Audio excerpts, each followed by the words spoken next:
Bon, je crois que nous allons commencer pour pouvoir nous tenir dans les temps.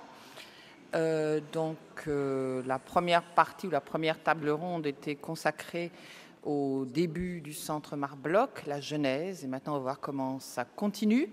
Et on ne saura pas comment ça finit, j'espère que ça ne va pas finir bientôt.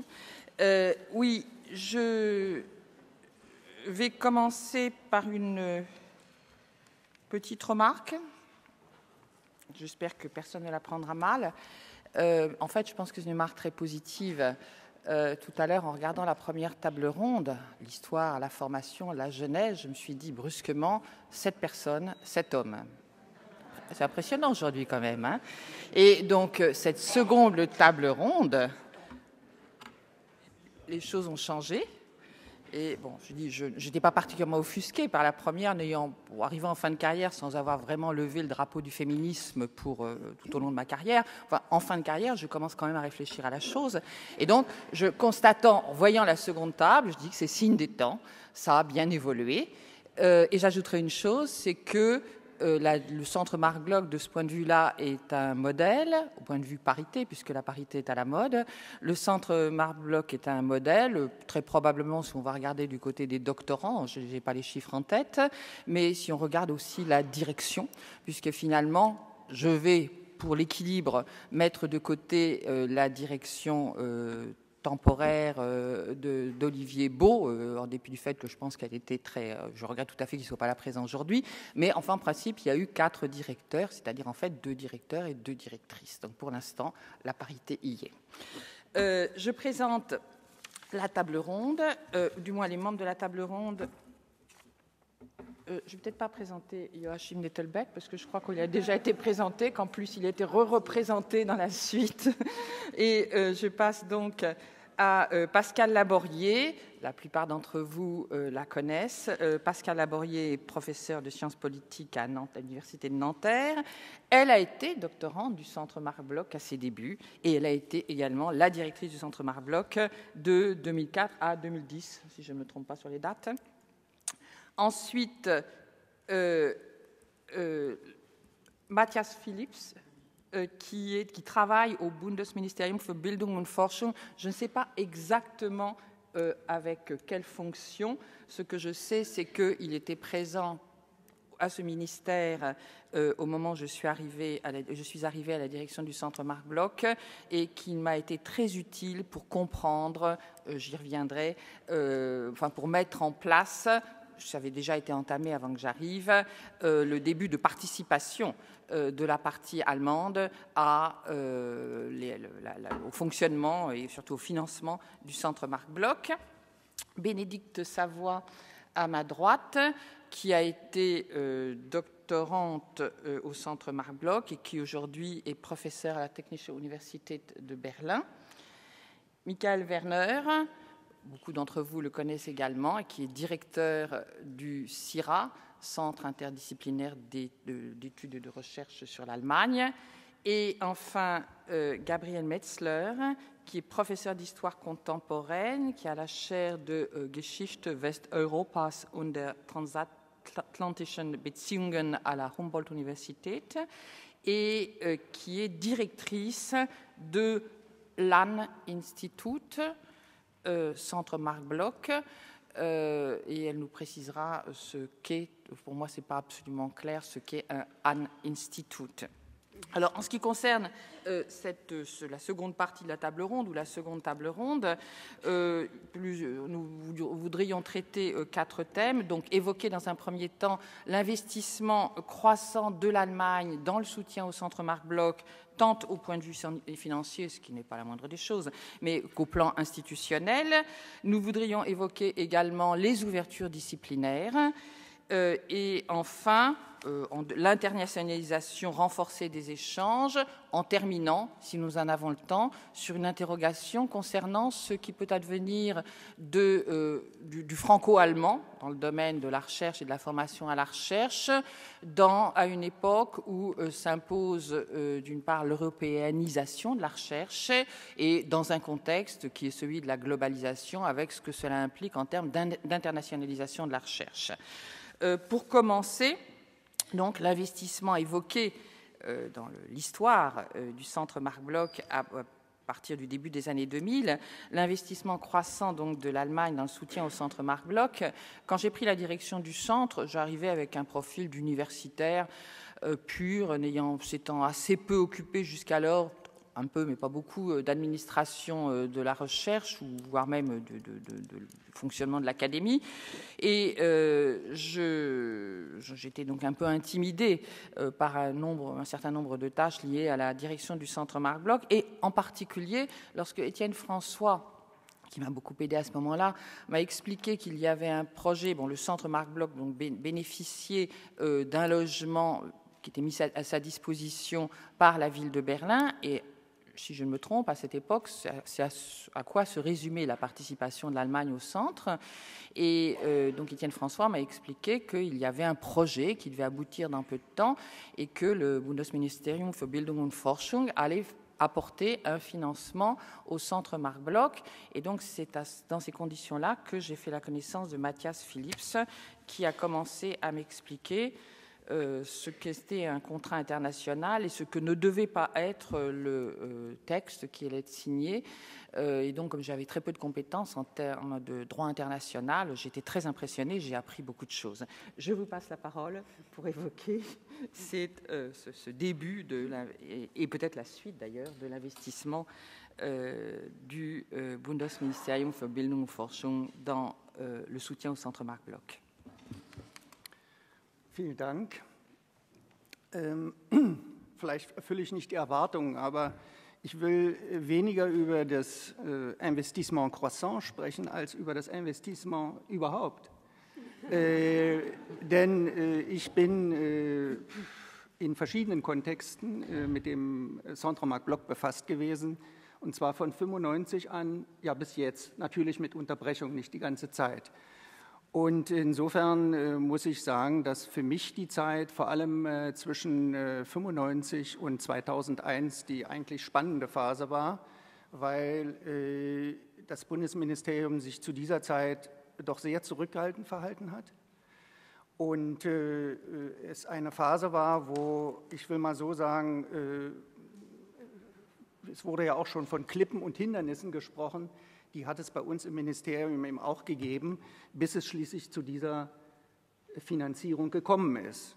Und deshalb würde ich gerne so ein bisschen aus dem Nähkästchen plaudern, wie das sich damals im BMBF dargestellt hat.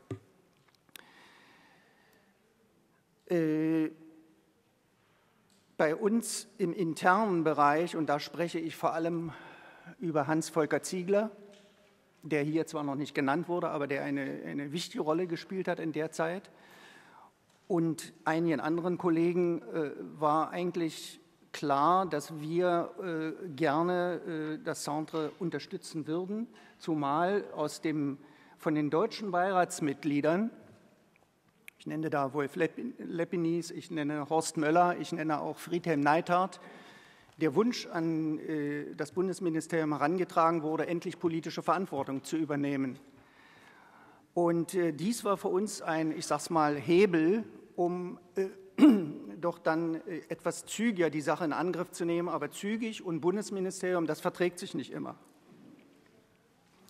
Es ist jedenfalls so gelaufen, dass wir versucht haben, zunächst einen Konsens im BMBF herzustellen, um eine entsprechende Leitungsentscheidung zu erwirken, so läuft das nun mal, in welcher Weise das Dossier auf höchster Ebene gegenüber Frankreich anzusprechen wäre.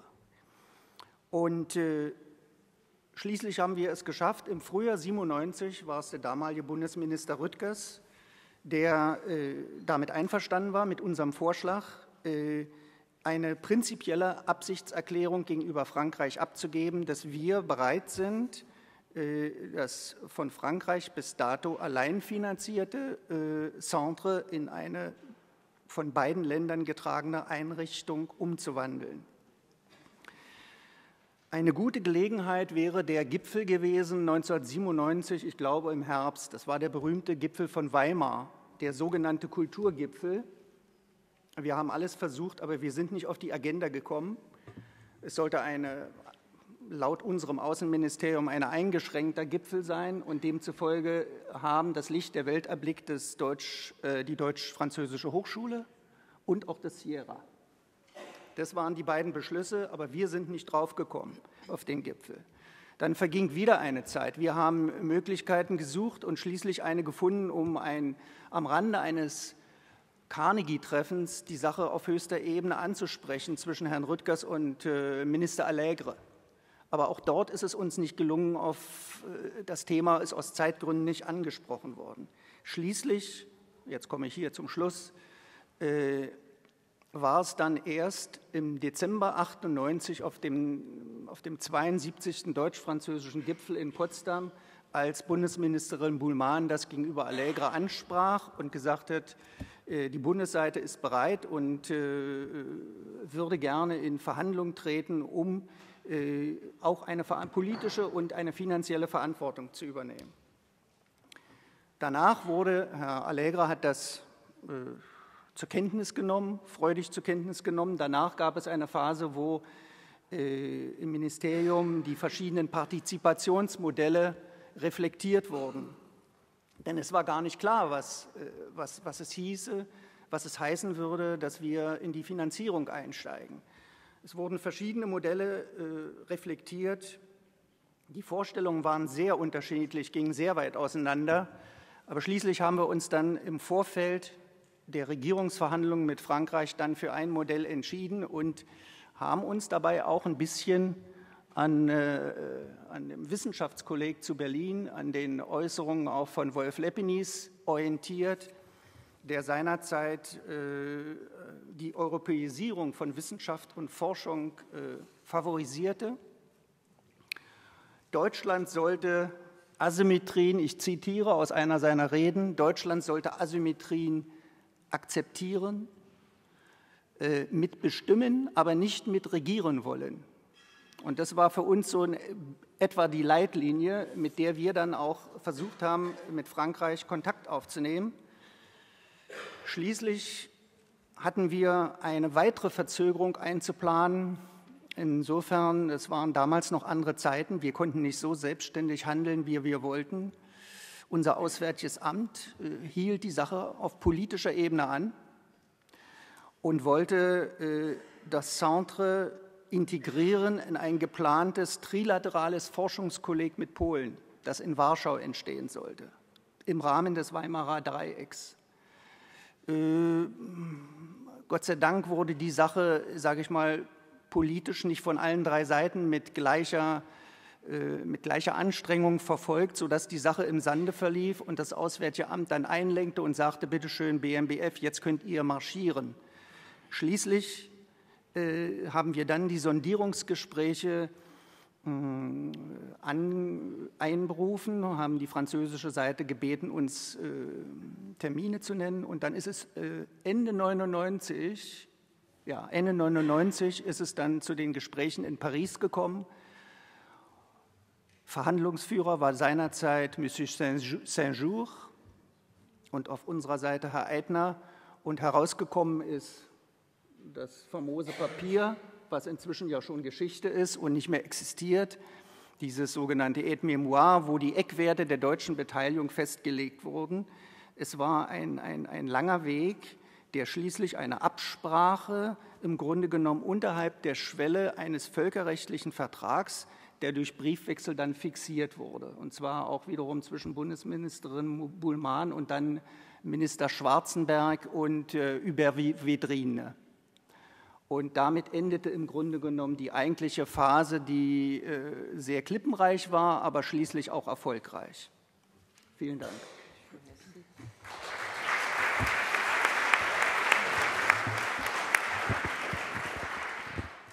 Merci Mathias de rappeler cette histoire, parce que c'est vrai que c'est toujours une façon de présenter les institutions de manière téléologique, de penser qu'elles ont été franco-allemandes dès le début, et Étienne l'a rappelé tout à l'heure, ça n'a pas été un long fleuve tranquille. Et d'ailleurs, je me suis posé la question sur la participation allemande. Finalement, qu'est-ce que c'est que la participation allemande au centre? Il y a plusieurs facettes, parce qu'au départ, on était Jägerstrasse, dans des locaux de l'Académie des sciences de l'ex-RDA. Il y avait au départ des bourses très vite du Max Planck, c'est Enerk Bruns qui l'a rappelé. Puis il y a eu le locaux de Schiefbauer-Dam par le Sénat. On a eu accès, puisque j'étais une des premières doctorantes du centre, donc je m'en souviens, à une bibliothèque qui était celle des ethnologues de la AU.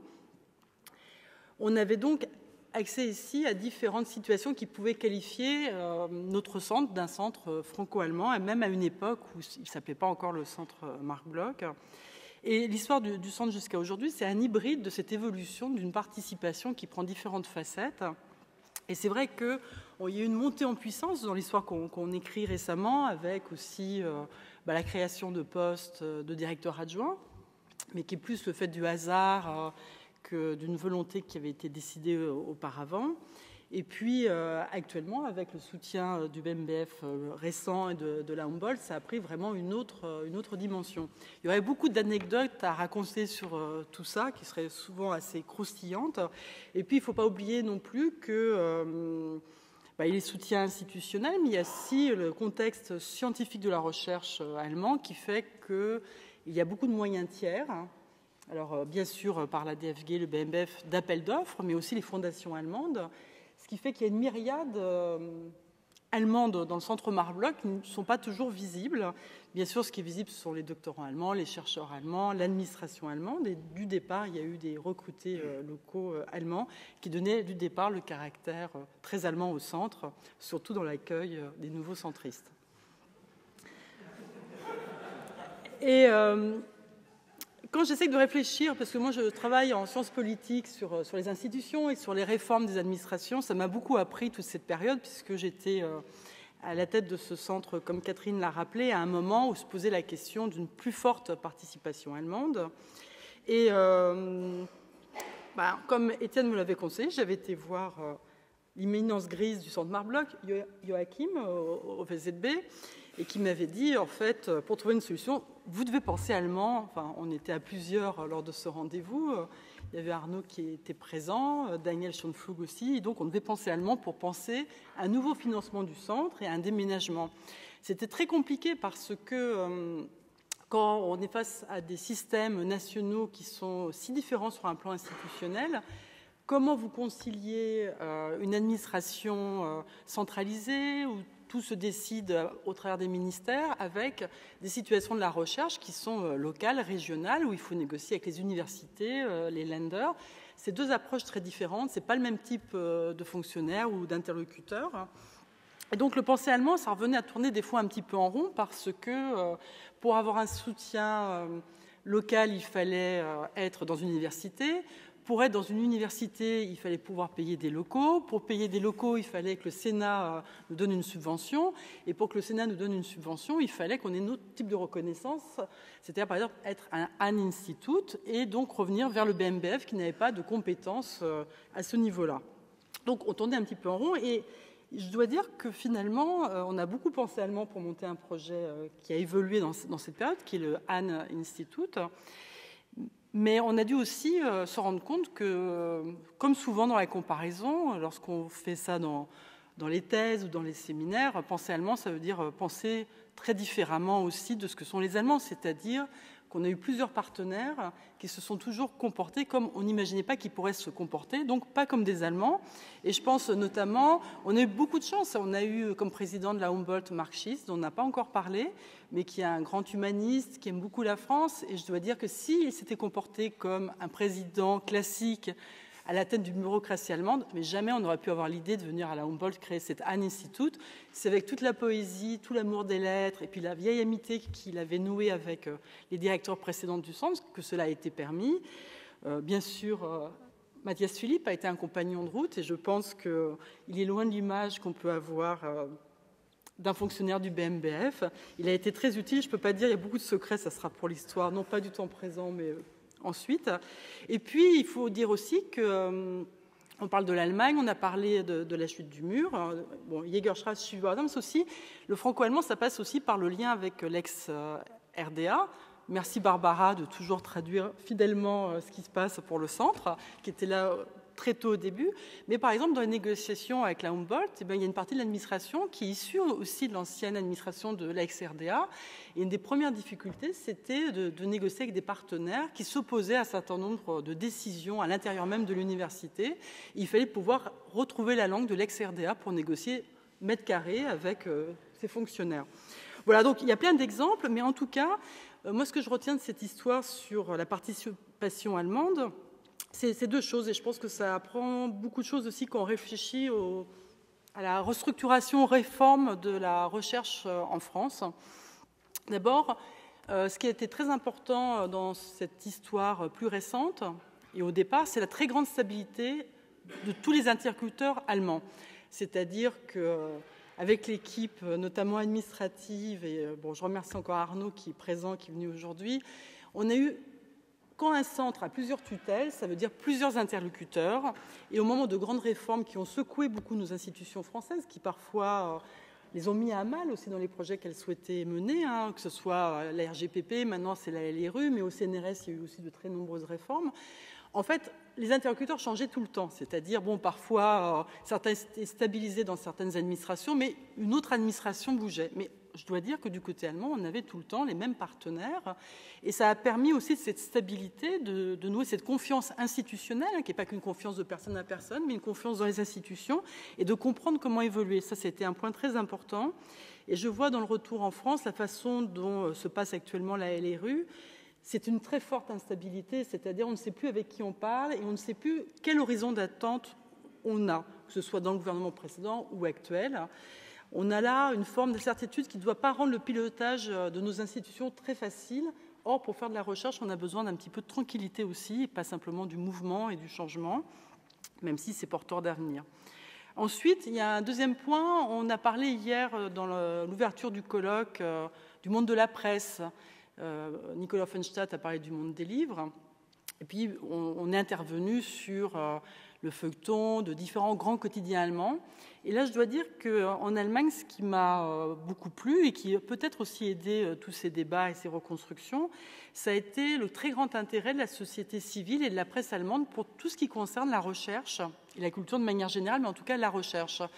Et j'ai vu il y a quelques jours dans la presse, il y avait un article je crois le Tag Spiegel sur le Centre Malbrock qui annonçait le colloque. Et souvent, il y avait beaucoup d'articles dans la presse et on pensait tout le temps que la direction incitait à écrire, à publier des articles. Et en fait, pas du tout. La plupart du temps, on n'avait pas tellement de contact avec les journalistes. C'est un intérêt permanent, c'est-à-dire que les journalistes suivent l'histoire du Centre Malbrock et un certain nombre de personnes qui ne sont pas allées non plus au monde des médias suivent l'histoire du Centre Malbrock. Alors, je vais finir par une anecdote personnelle. C'est à un moment où il était question de notre déménagement. J'avais été acheter un piano pour mon fils dans un magasin d'occasion. Et quand j'ai donné mon adresse pour faire livrer ce piano, monsieur m'a dit, écoutez, c'est vous la directrice du Centre Malbrock, j'ai lu ce qui se passe et tout ça. On pense très fort à vous, c'est très important, la recherche, etc. Et je dois dire que j'avais déjà dirigé un centre en France. J'habitais localement aussi pour diriger ce centre. Je pense qu'en dehors du monde académique, personne ne connaissait tellement le centre que je dirigeais à l'époque. Et je pense qu'il y a un intérêt sincère et aussi quelque chose qui était hérité de l'histoire, c'est-à-dire la très grande indépendance aussi de la recherche et le fait que il y a une indépendance et un investissement pour l'avenir. Et je pense que là, on a eu aussi une ministre qui ne s'est pas comportée tout le temps comme la ministre qu'on attendait, puisqu'elle a beaucoup été réactive à notre centre. C'est la ministre qui était celle qui était la vôtre. Et donc, cette histoire est faite de plein d'anecdotes qu'on ne peut pas déplier comme ça maintenant, mais je pense que du coup, il faudrait faire une histoire de l'administration et des négociations au travers de ce qui s'est passé, parce que là, on change beaucoup les images ou les clichés qu'on peut avoir sur le franco-allemand et l'Allemagne en général.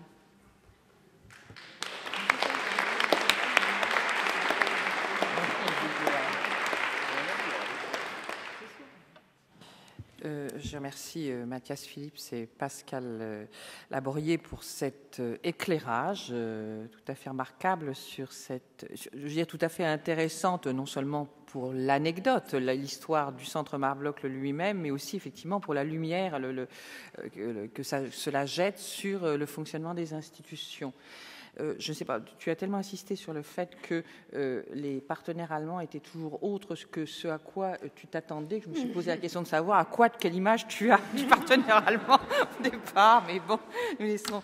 Je propose que Gabriel Metzler pourrait, si vous le souhaitez, also uns zu erklären, was ein An-Institut ist und was Sie sind also Direktorin des An-Instituts seit Anfang 2011. Ja, Januar 2011. Und okay, ich gebe Ihnen das Wort. Ja, danke. Ja, was ist ein An-Institut? Wir wissen es gar nicht so genau. Als ich zum ersten Mal richtig mit dem Centre Marc-Bloch in Berührung gekommen bin, war das im Zusammenhang mit dieser Frage. Es war deutlich geworden, dass sich im Centre institutionell etwas verändert. Und Pascal Laborier hat es ja berichtet, dass die Rede davon war, das Centre Marc-Bloch wolle jetzt An-Institut werden. Niemand konnte damit was anfangen. Und wir saßen, der Dekan, Michael Siedel, der Philosophischen Fakultät I und ich als Prodekanin, wir saßen zusammen und sahen uns plötzlich mit der Frage konfrontiert, da muss aber jetzt jemand von den Fakultäten damit einsteigen. Und ein An-Institut braucht einen Direktor, braucht ein Mitglied in der auf der Leitungsebene, der oder die Mitglied der Humboldt-Universität ist. In meiner Obsession mit akademischen Titeln und Herr Olberts hat auch schon die Faszination des französischen Titels heute rausgestrichen, dachte ich, das ist was für mich. Habe, muss ich gestehen, als ich begonnen habe, diesen administrativen Weg damit zu beschreiten, ehrlich gesagt auch nicht so richtig gewusst, wo wollen wir eigentlich hin damit. Das ist mir erst im Laufe dieses Weges deutlich geworden. Daniel Schönpflug hat im Wesentlichen die administrative Arbeit dafür erledigt und wir sind zusammen den langen Marsch durch die Institutionen gegangen gewissermaßen. Ich habe auf diese Weise alle Gremien, Kommissionen und Unterkommissionen der Humboldt-Universität kennengelernt. Ich wusste gar nicht, dass es so viele gibt. Bei manchen waren wir sogar zweimal, um dieses Projekt anzupreisen und für Zustimmung zu werben.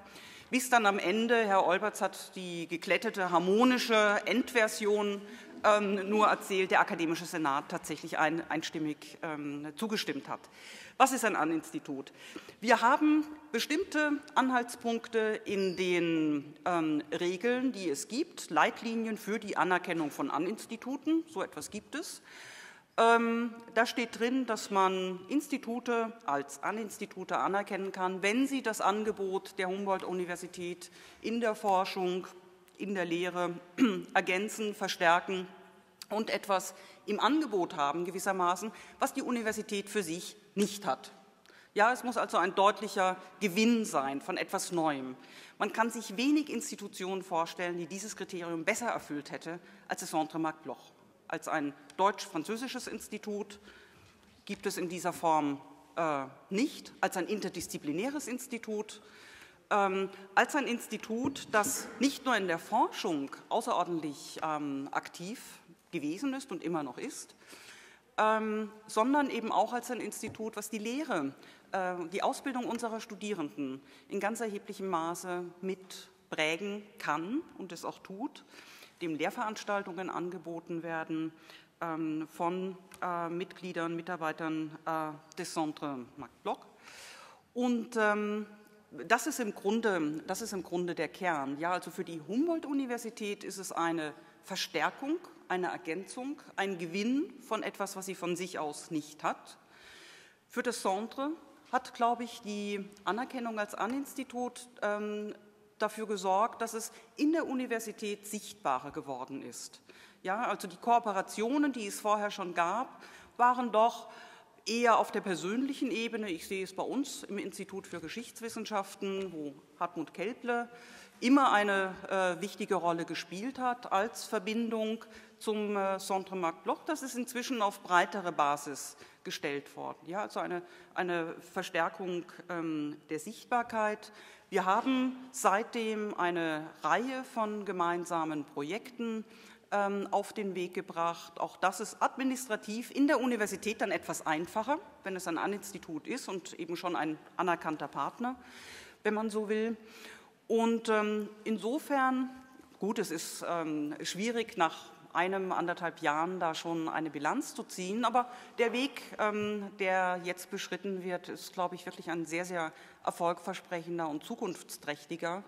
Und ich glaube, die Humboldt-Universität hat damit tatsächlich nochmal einen sehr, sehr starken und attraktiven Partner gewonnen.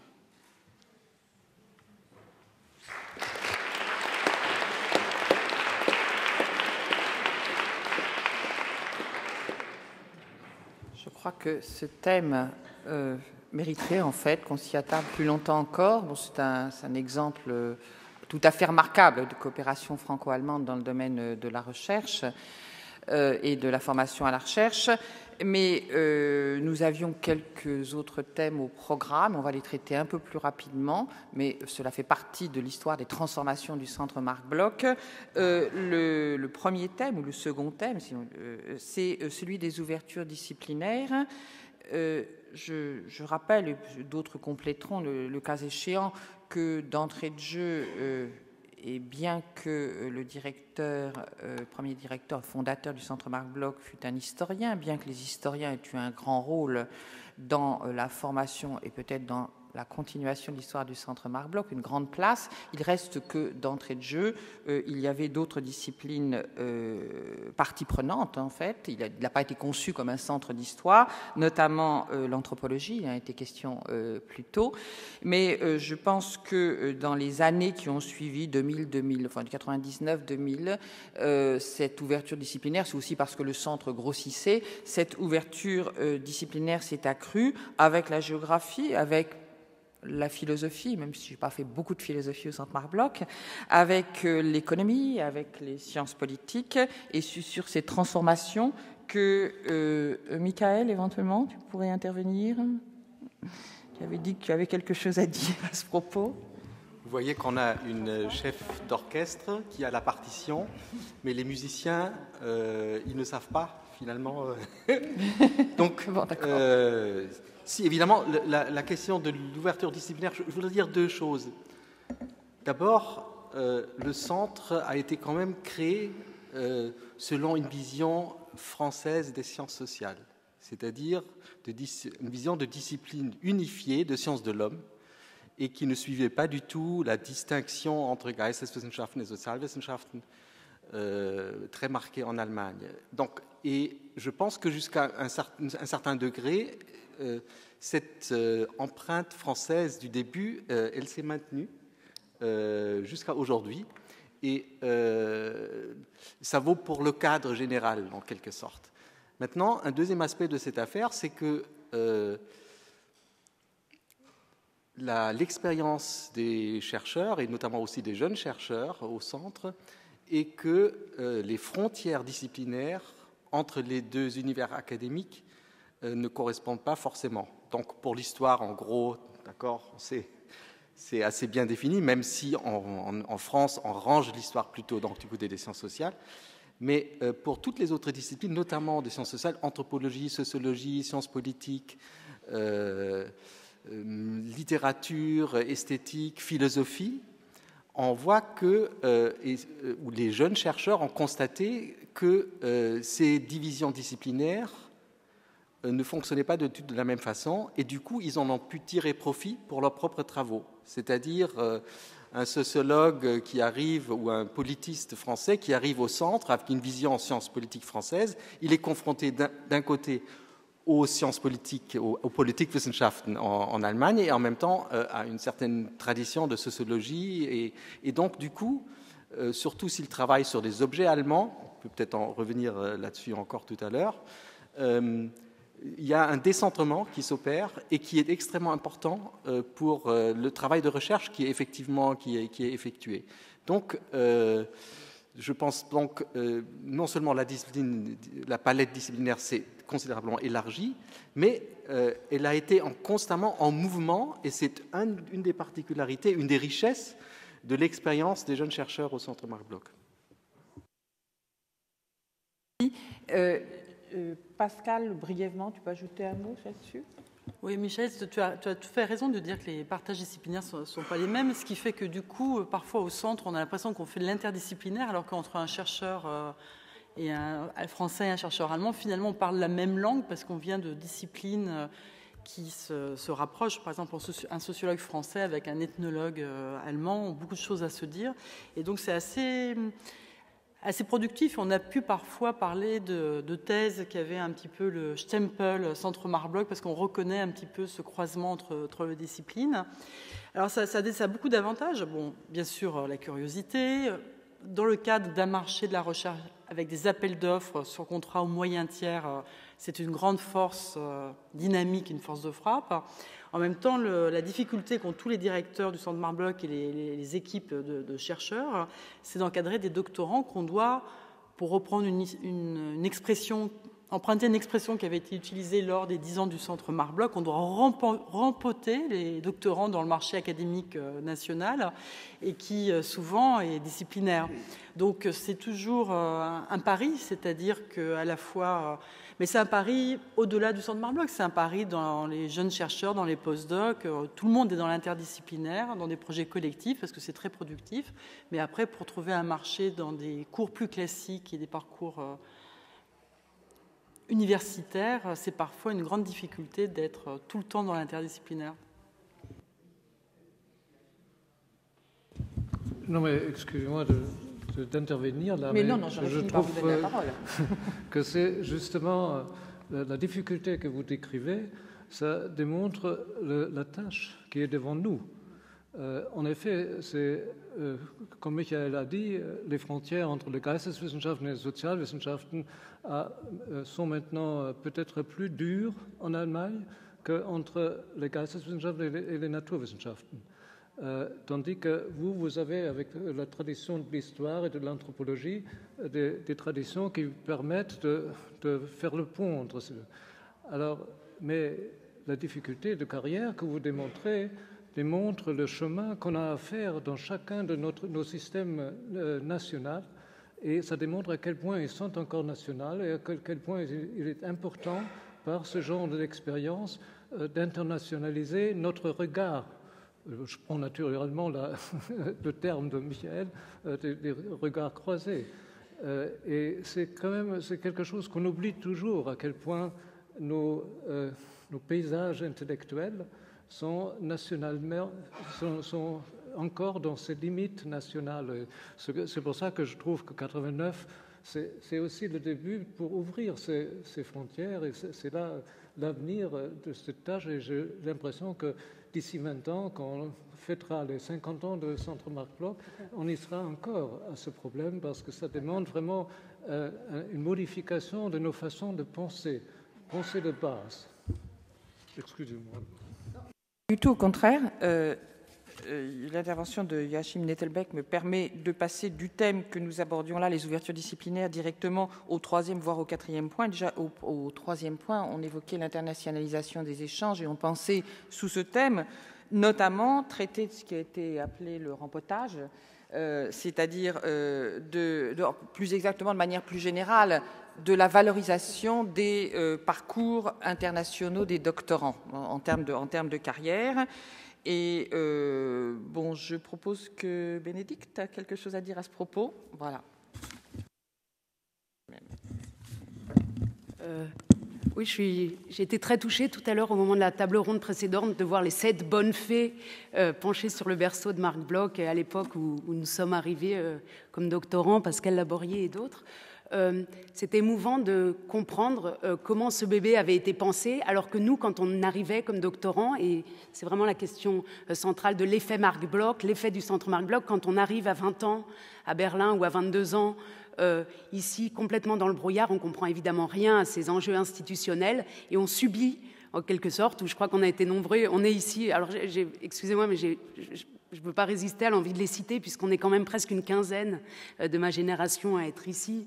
Christian Ingrao, Valentine Meunier, Nicolas Beaupré et Dorota qui ne sont pas ici, Dakowska, Ségolène, Dorothée Koller, Jean-Daniel Weiss, Sylvie Dornadin, Karine Rance, Guillaume Tsumbaum, tout ce monde-là, on arrivait, on était complètement, on ne comprenait pas du tout ce qui nous arrivait. C'était pas seulement pour nous l'effet Marc Bloch, c'était pas seulement la découverte d'un paysage anthropologique ou d'un spectacle extraordinaire anthropologique, comme disait Emmanuel Terret tout à l'heure. C'était aussi l'expérience, pour moi en tout cas, de ce que peut être le monde universitaire. Et moi, arrivant de l'agrégation, le monde universitaire français, c'était surtout pas ça. Alors bon, donc c'était bien de faire un stage au Centre Marc Bloch, et j'ai commencé sous la houlette d'Anne-Marie Conan et de Sybille Aoua comme stagiaire au Centre Marc Bloch.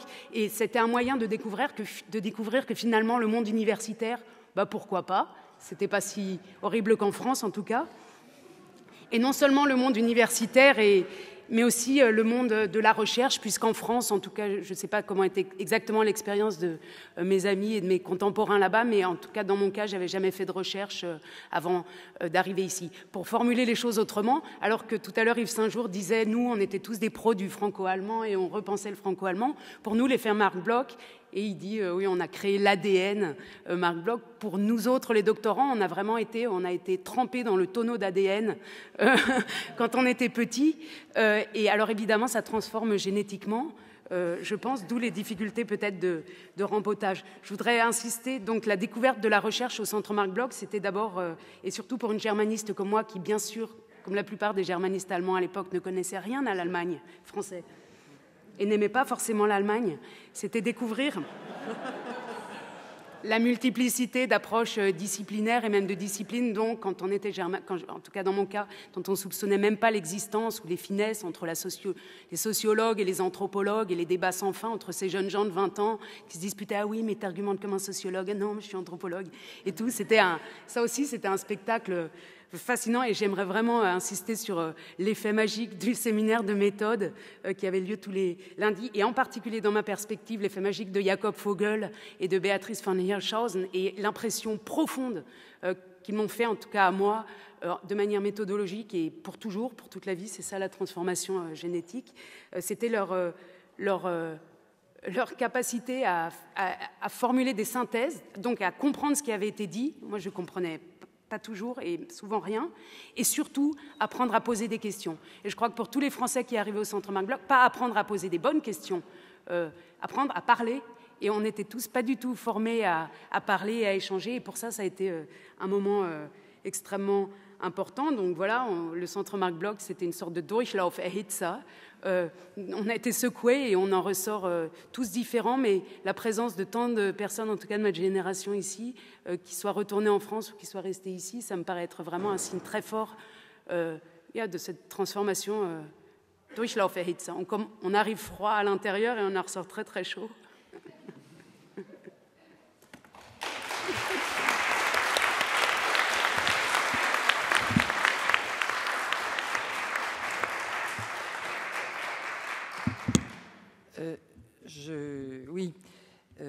Bénédicte, quand je suis arrivée, m'a dit que nous avions participé. Elle avait participé à un séminaire que j'étais supposée co-organiser à Paris, mais effectivement dans un milieu un peu particulier qui était une ENS où on pouvait se permettre des collaborations interdisciplinaires. Je dois dire que quand je suis rentrée en France, je me suis retrouvée dans un département de philosophie et dans une université qui en plus n'intègre pas les sciences sociales, elles sont dans l'autre université de Rennes, et j'ai une partie de ce que j'ai regretté très fortement, c'était la collaboration interdisciplinaire.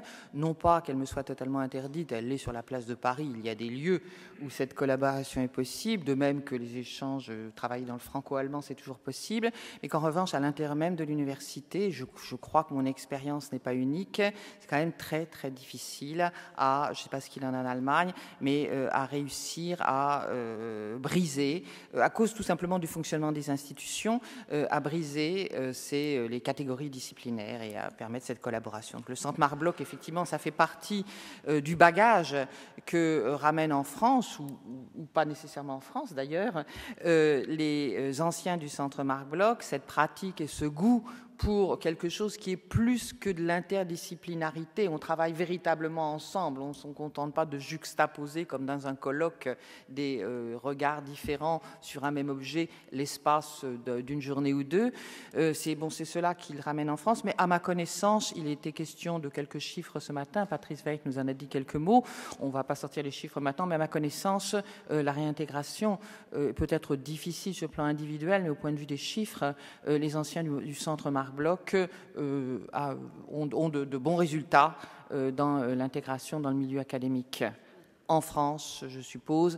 Pour les autres, ils sont moins nombreux à s'insérer pour l'instant, soit en Allemagne, soit peut-être dans d'autres pays en Europe. On en fera peut-être le bilan peut-être pas dans 10 ans, mais dans quelques années. Continuons sur l'internationalisation des échanges. Oui, en fait, je voudrais, j'espère que je n'ai rien oublié, aborder le dernier thème qui me semble être particulièrement bienvenu pour terminer notre réflexion de la journée. C'est plutôt une prospective. Qu'est-ce qui peut advenir du franco-allemand dans le cadre donc de l'européanisation de la recherche, voire donc plus largement dans le cadre d'une globalisation qui peut signifier une internationalisation, et de fait comment comprendre aussi le rapport entre une recherche qui s'organise au niveau européen et une recherche qui par ailleurs par différents canaux est également internationalisée. Sur ce thème, je pense qu'à peu près tout le monde a quelque chose à dire. Je commencerai peut-être par Joachim. Merci. Je suis un peu gêné de parler de nouveau, mais c'est d'une certaine façon la suite de ce que j'ai dit dans l'autre table ronde. Je voudrais parler un peu plus général des instituts à l'étranger, parce que je crois qu'ils ont une fonction essentielle dans l'internationalisation de notre regard. On l'a bien vu par ces descriptions, comme le changement des boîtes dans lesquelles on met le savoir implique un enrichissement, et même si ça pose des problèmes pour la carrière, ça nous prépare à un monde qui connaîtra moins ces frontières disciplinaires aussi bien que nationales. Et là, je suis ici parce que je suis convaincu que l'expérience du Centre Marc Bloch donne un exemple de comment on devrait concevoir les instituts à l'étranger. Parce que vous avez quand même normalement le phénomène bizarre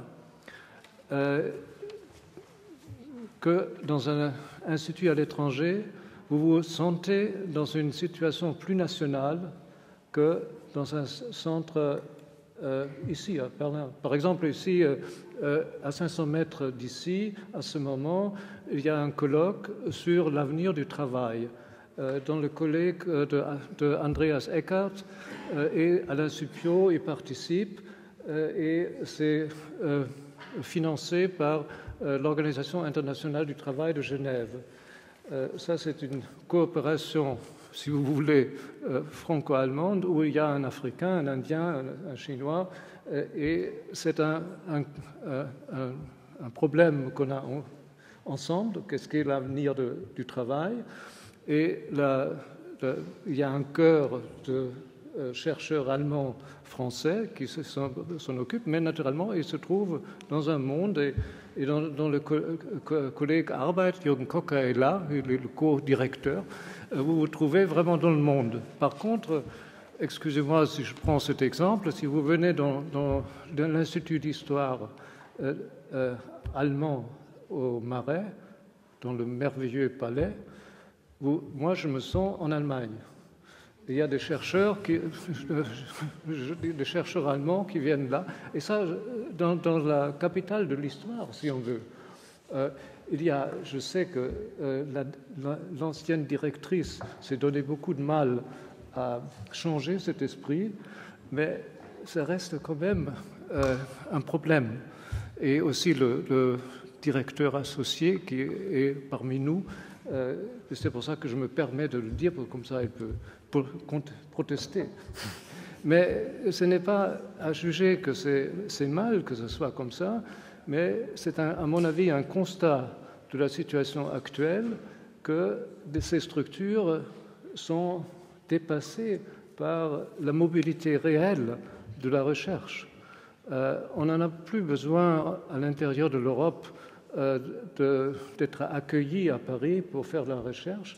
On a besoin de trouver à Paris, quand on est dans un palais au Marais, un lieu de recherche aussi vivant qu'ici. Alors, dans ce sens, l'exemple du Centre Marc Bloch est un exemple qui devrait nous motiver de transformer nos instituts à l'étranger pour qu'ils se tournent vers les problèmes qu'on a dans ce monde et qu'ils ne se restreignent pas au regard. Encore aujourd'hui, dans les éloges au début, c'était très joli, c'était très bien, c'était des bons compliments pour le Centre Marc Bloch. Mais si vous avez écouté ces éloges, avec mon regard, ça vous aurait frappé à quel point les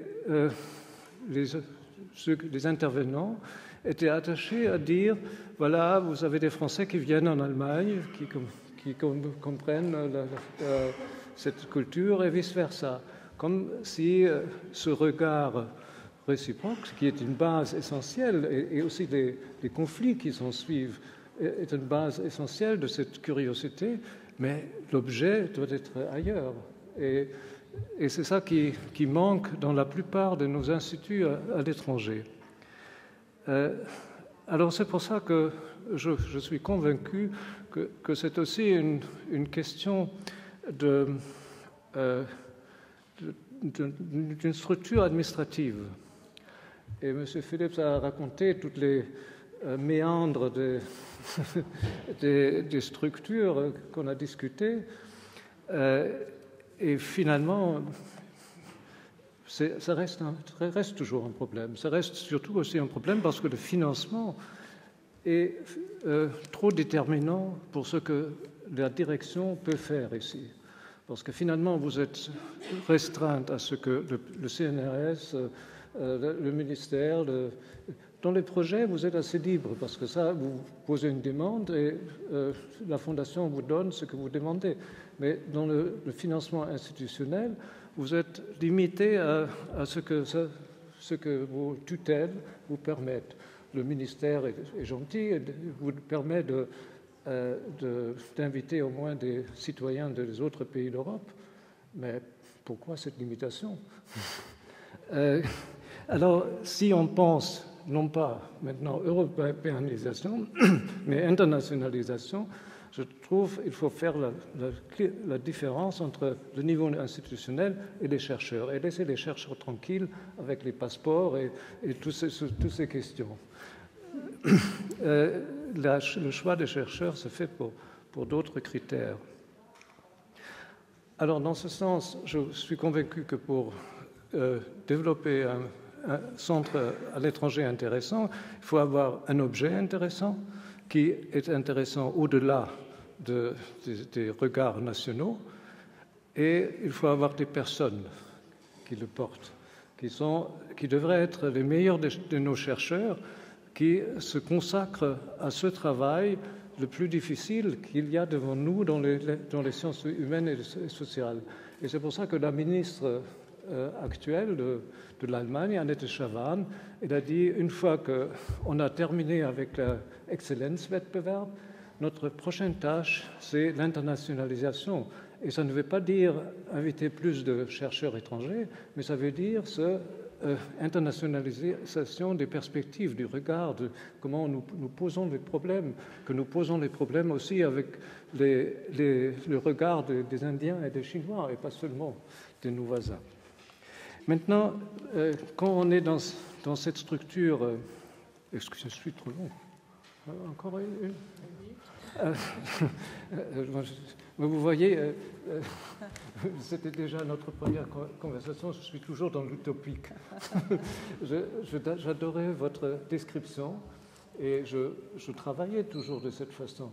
Et c'est une description absolument adéquate, mais de temps en temps j'aime rêver, et surtout comme retraité, on a le droit de rêver.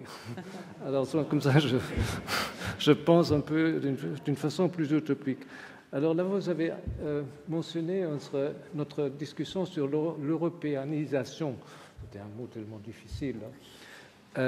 L'idée était que, justement, on invite, au Wissenschaftskolleg, c'était à l'époque, on invite des chercheurs du monde entier, mais ça fera une différence si la responsabilité institutionnelle ne soit pas seulement allemande, mais aussi, en fin de compte, c'était suisse et suédois.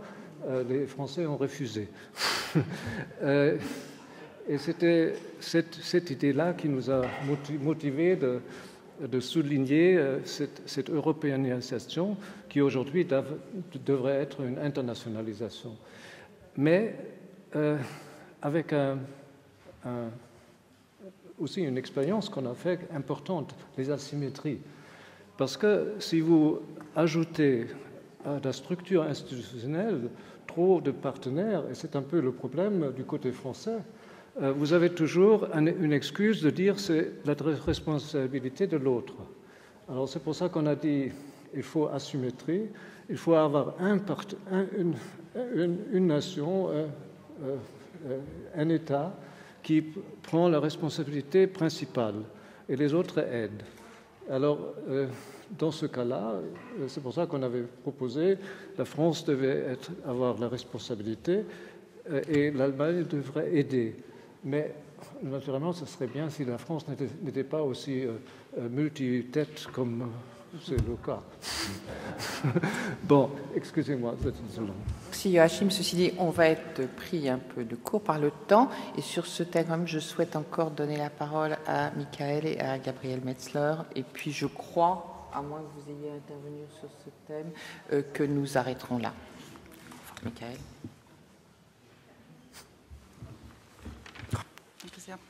Ja, ich würde unter der Frage Internationalisierung vielleicht nochmal einen etwas anderen Akzent setzen, inwieweit diese Frage für das Centre Marc Bloch auch relevant ist.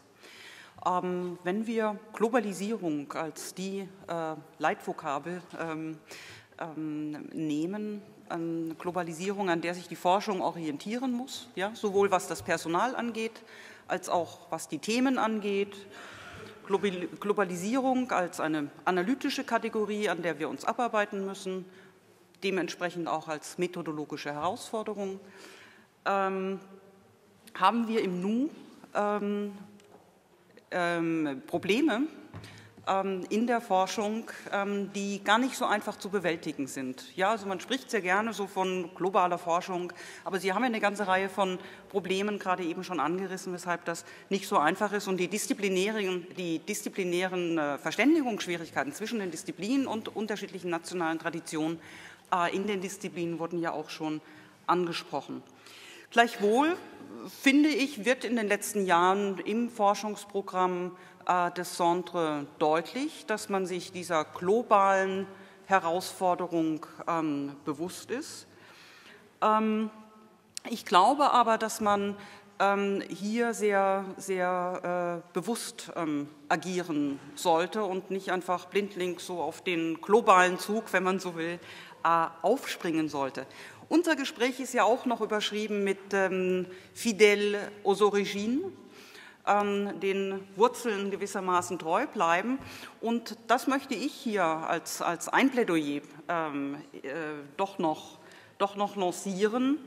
Was bedeutet es unter den Gegebenheiten von heute und den thematischen Herausforderungen von heute?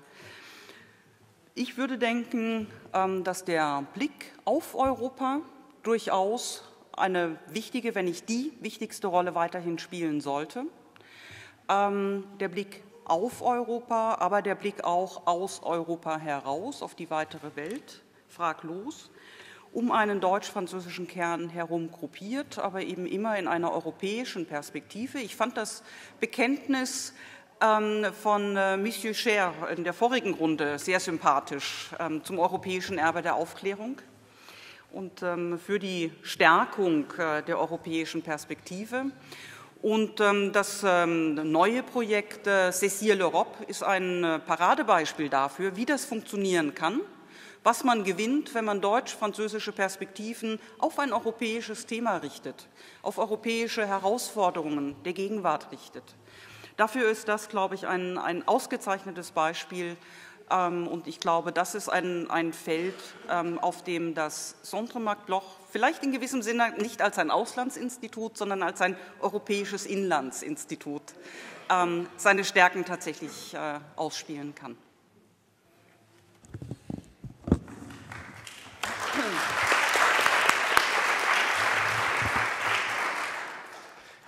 Ja, oder französisch.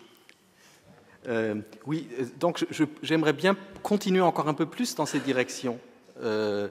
En gros, je pense que ce qu'a décrit en gros par un autre biais Joachim Nettelbeck tout à l'heure, on pourrait aussi le résumer par une formule qu'on a souvent utilisée. On passe de la formule du travailler sur les Allemands sur les Français sur les Allemands, etc., donc à autre mode qui est de travailler avec les partenaires sur des objets communs. Donc ça, c'est assez banal et je pense que ça correspond à un constat de tous les jours. Et de ce point de vue-là, l'ADN du départ, elle s'est quand même modifiée. Je pense qu'il faut bien se rendre compte parce qu'au départ, c'était quand même plutôt cette perspective du travailler sur plutôt que du travailler avec, ou alors donc on a ajouté l'Europe centrale ou la Mitteleuropa, c'était important, mais bon. Maintenant, s'agissant de l'internalisation, je pense qu'il faut bien savoir qu'il s'agit de deux niveaux, c'est-à-dire c'est les chercheurs ou la recherche s'internationalise, notamment les jeunes chercheurs qui suivent maintenant des cursus intégrés, qui sont d'emblée, dès le master, confrontés à la pluralité des perspectives sur les objets. Et en même temps, évidemment, nos sociétés, nos objets s'internationalisent. C'est-à-dire on s'européanise, difficilement s'internalise de toute façon. Donc, du coup, on est dans un système où les deux pôles sont en mouvement tout en interagissant les uns avec les autres. C'est-à-dire les chercheurs, les jeunes chercheurs que ce système produit maintenant sont des chercheurs déjà largement internationalisés, ayant une expérience d'internalisation de la recherche, mais aussi une expérience des sociétés qui s'internationalisent. Et donc, du coup, le regard qu'ils portent sur les objets n'est plus celui que les ancêtres, ceux qui avaient pensé encore un autre ADN, ont eu dans la tête. Et je pense, de ce point de vue-là, ce qui se passe au Centre Marc Bloch, c'est important. Et ce qui est important aussi, c'est que ça ne se passe pas uniquement au Centre Marc Bloch. Et je crois que c'est un deuxième élément qu'il faut effectivement retenir. Le projet Saisir l'Europe, il est porté par le Centre Marc Bloch, mais aussi par 6 ou 7 autres institutions, dont le CIRA, l'Institut historique allemand de Paris, Joachim malgré tout, le Forum allemand d'histoire de l'art, les universités, l'Institut français d'histoire en Allemagne de Francfort, les universités Humboldt et l'université Goethe. Donc on est dans un réseau où les jeunes chercheurs circulent. Car les statistiques qu'on fait ici sur les anciens du Centre Marc Bloch, il faut les recouper avec les statistiques que nous avons fait pour le CIRA, qu'on peut faire pour les gens de la mission, etc. En grande partie, c'est la même population. Et une fois qu'on a intégré cette donnée-là, à ce moment-là, donc je pense qu'on est obligé d'imaginer une politique de mobilité internationale, de transformation de nos sujets, qui sera effectivement différente de celles qui ont été pensées jusqu'à présent. Et pour moi, c'est ça l'avenir. Donc, ce n'est pas tellement le bilatéral ou le multilatéral, l'Europe, le franco-allemand avec l'Europe contre l'Europe, ou ouvert sur le monde, ou le regard du monde porté sur l'Europe ou sur la France et l'Allemagne. C'est prendre ces phénomènes d'internalisation en tant que tels, partout où ils se trouvent, en essayant de les combiner et de renforcer leurs effets. Et je pense d'ailleurs que si au début on a pu se poser des questions sur les effets de carrière de cette internationalisation, notamment en France, où c'était toujours considéré comme extrêmement dangereux de s'éloigner trop longtemps du centre de pouvoir, de la cour, parce qu'on allait être oublié, on n'allait plus jamais retrouver le chemin. Ça a vraiment fondamentalement changé depuis 20 ans. Et tout le monde fait ce constat que l'internationalisation acquise par ces différents endroits et ces lieux de formation, elle est maintenant reconnue. Et de ce point de vue-là, ces anciens et les actuels du Centre Marc Bloch que nous voyons réunis là aujourd'hui et que nous verrons peut-être encore plus nombreux ce soir,